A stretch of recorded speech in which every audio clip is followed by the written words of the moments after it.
ইচ্ছা হবে কলেজে তারা ধর্ষণ করবে। মানসিকতা তো এই আইএসআইএস এর মতোই, তালিবানের মতোই। হাসপাতালটাকে ধর্ষণ ক্ষেত্র করে নিয়েছিল। বিবাহিত ধর্ষিতা 20,000, অবিবাহিত ধর্ষিতা 25,000, অল্প বয়সী মেয়ে 18-র নিচে 50,000, এরকম বেকসুর খালাস হয়ে গেছে। এতে 850 কোটি টাকার দুর্নীতি করেছে, আর কোনো তদন্তের বিচার 2 বছরে হয় না। তারা পার্টি অফিসে ধর্ষণ করবে, কার্বলিক অ্যাসিড ঢেলে কিন্তু সেইখান থেকে বার করবা। অঙ্কন, তোমাকে আজ বাংলায় স্বাগত। বাংলার রাজনীতিতে আবার ধর্ষণ যুক্ত হবে কি করে? যেখানে 49,000 ধর্ষণের ঘটনায় আজ অব্দি ধর্ষিতারা বিচার পায়নি মাননীয় মুখ্যমন্ত্রী, একজন মহিলা মুখ্যমন্ত্রীর রাজত্বে, সেখানে আবার ধর্ষণ কি? ধর্ষণটা এখন নিউ নর্মাল হয়ে গেছে। কারণ এই তৃণমূল কংগ্রেসের রাজত্বে আমরা দেখতে পেয়েছি মহিলাদেরকে ভোগ্য পণ্যে পরিণত করেছে তৃণমূল কংগ্রেস।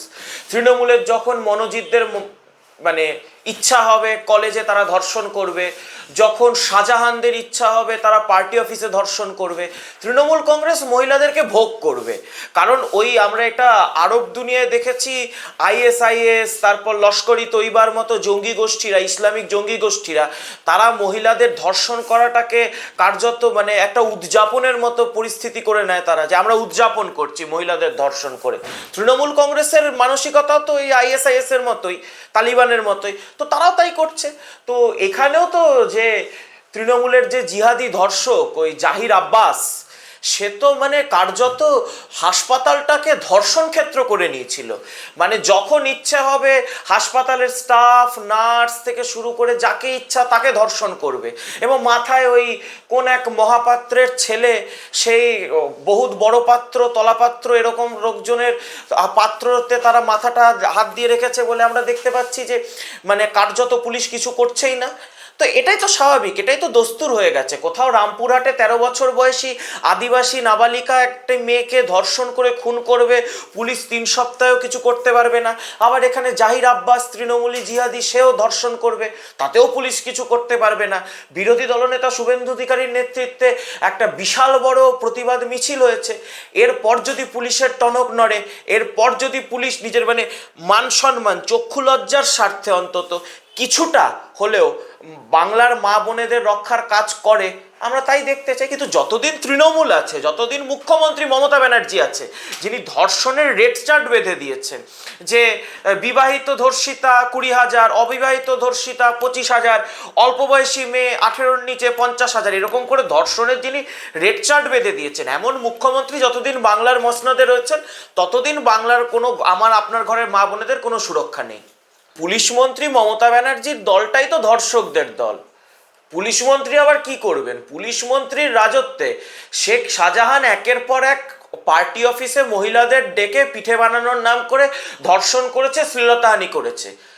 আর সেই শেখ শাহজাহানকে মাননীয় মুখ্যমন্ত্রী বিধানসভার বুকে দাঁড়িয়ে কার্যত সার্টিফিকেট দিয়েছে, মানে এই ধর্ষক শেখ শাহজাহান ভালো সংগঠক, বাইরের দল থেকে মানে সিপিএম থেকে এসে ভালো রাজনীতি করছে সন্দেশখালিতে, কি অপরাধ করেছে, কেন শাহজাহানকে টার্গেট করেছে ইডি, ইত্যাদি ইত্যাদি বলেছে।